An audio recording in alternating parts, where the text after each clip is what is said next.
friends, this is Christopher davis-shannon. Today I'm going to teach you how to play the Warbly Monster Exercise. Now stick with me for one moment. Last week I released an arrangement of Moonlight in Vermont which was filled with these really weird chord voicings.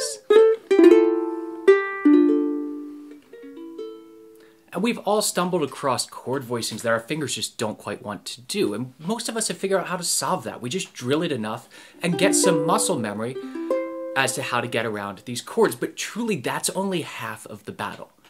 The other half is really nailing the shifts, where on the fingerboard we are going. So that's what we're going to solve today. So what I'm now referring to as the Warbly Monster Exercise was actually presented to me first as the vomit.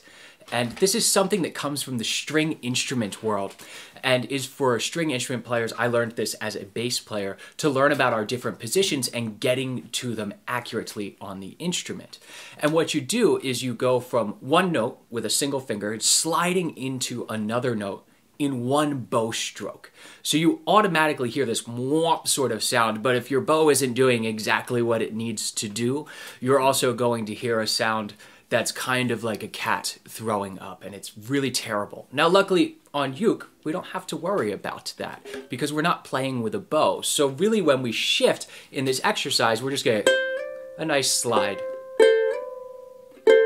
And I think it's actually much nicer to practice on uke than it is in bass. And what we're going to do is we're going to build up this exercise. We're going to start with the string instrument version, which is a single string exercise.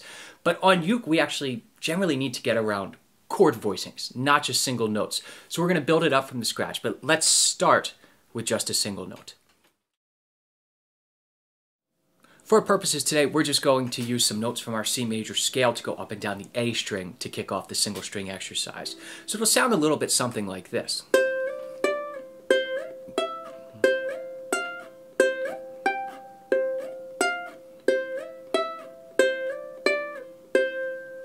All right. Now, one of our goals here is to look at the fingerboard as little as possible. No one's perfect, but our goal is to get to a point where we're really just feeling the shifts and how far we need to travel along the neck under our fingers and not always worrying about staring at the fingerboard. So let's look at how this exercise goes. So we're going to use just our first finger for this, and you can go through this alternatively with any of your fingers because we can use any finger to go up and down the fingerboard. We'll use our first finger. We're going to start on the 3rd fret of our A string. And we're going to pluck that note and then slide up to the 5th fret. The goal is here we want these to be quarter notes. We want to get there within one beat. And then we're going to re-articulate that note and slide back down to the 3rd fret.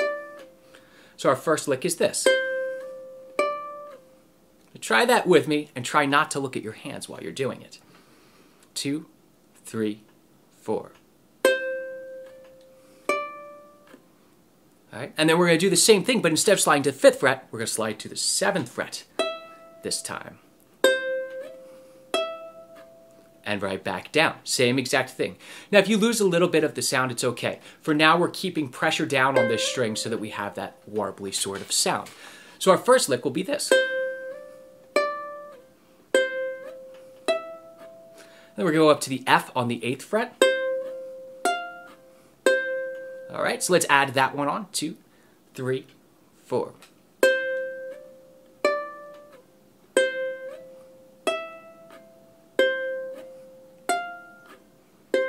Now note that I'm getting there on time. That's our goal, is we're landing right on the beat. We don't have this long glissando. We're trying our best to minimize the slide in here, but we're hearing it just a little bit. Even when you do it up to speed, you're gonna hear that slide just a little bit.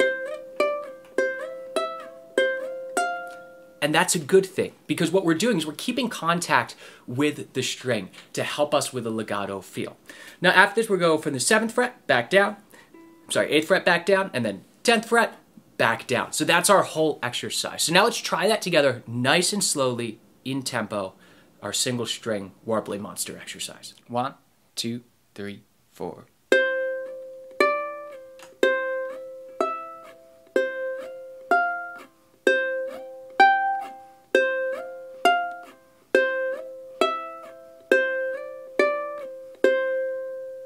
If you're enjoying this lesson so far, please like and subscribe because I have new lessons every single week. And if you'd like a PDF to go along with this, join me over on Patreon. Now let's keep moving. So once we're comfortable doing this on a single string, and you can try this across all 4 of your strings and with different fingers, this exercise really just keeps on giving. It's a great warm-up for practicing position shifts. We can start adding in harmony. So a second note in here. So we're starting here, right? The notes on the A string are all going to be the same. But we're going to add with the ring finger, the 5th fret, the A on our E string, giving us a nice minor third there. And then we're going to slide that on up. So remember, our first finger is going to the 5th fret for our next one, right? We're going to slide this shape up. So your ring finger will end up on the 7th fret. Now for our next one, remember that we're playing the notes in a C major scale. So we're not going to keep that same shape because that'll give us a C sharp. So we're going to use our middle finger to go to the C on the 8th fret. So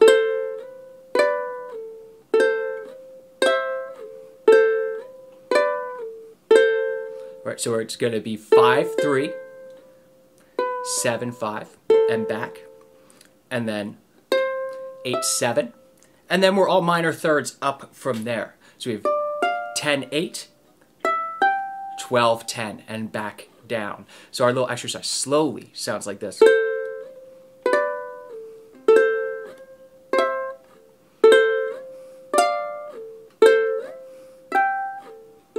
And then we come back down, much as we did in the single string exercise. Now note that because we're not keeping the same fingering throughout, you're not going to have an exact slide on all of this. And that's okay, because how often do we actually slide up the same exact chord voicing?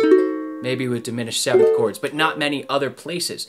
The key here is to minimize the space in there, minimize the glissando, the slide itself, and keep a legato feel. So let's try our harmonized version of the Warbly Monster exercise. 1, 2, 3, 4.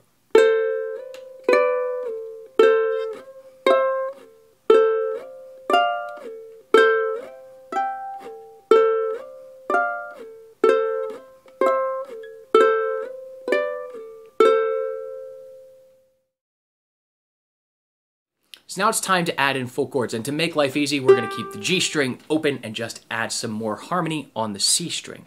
But all of the notes on our E string and A string are going to remain exactly what they just were. So remember, we're starting out on 5 and 3. What we're going to do is take the middle finger and add an E on the 4th fret of our C string. Whether it's an A minor 7th or a C 6th, it doesn't matter. We're only concerned about where our fingers are moving, not what chords we're playing. So we're going to play that, and then we're going to slide up. And remember that we're going to 7 and 5, right? But much like with the previous harmonies, the relationship of notes is not always going to stay the same, because that would be easy, and we don't actually do it too often. So we're going to play this. We're going to play 5, 7, 5. It's a G 7th chord. So our ring finger is acting as our guide. That's the one that's maintaining contact. As our first finger comes around, you could also use your second finger instead of doing a bar here. It doesn't matter. And coming down. And this is where we start to get really warbly on here. And then we're going to go up to 7, 8, 7. Another C major chord here. And you could keep that ring finger in contact if you'd like, or you can use that second finger fingering that we used, changing everything. All right, so you can go up like that. And then the last two, we're actually going to use this shape and just slide it on up to the 8th fret.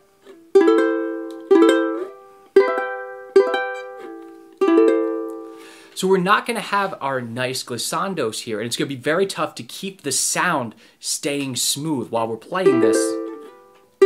But again, our goal is just to minimize the breaks. All right, let's try our final exercise together. 1, 2, 3, 4.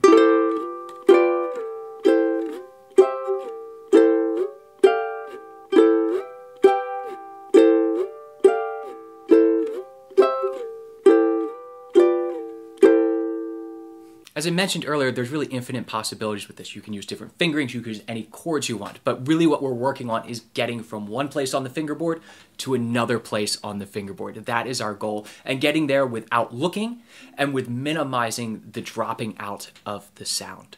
If you've enjoyed this lesson, I have a PDF over on my Patreon, and we do lessons like this every single week. I hope you'll join me over there. I'll see y'all next week.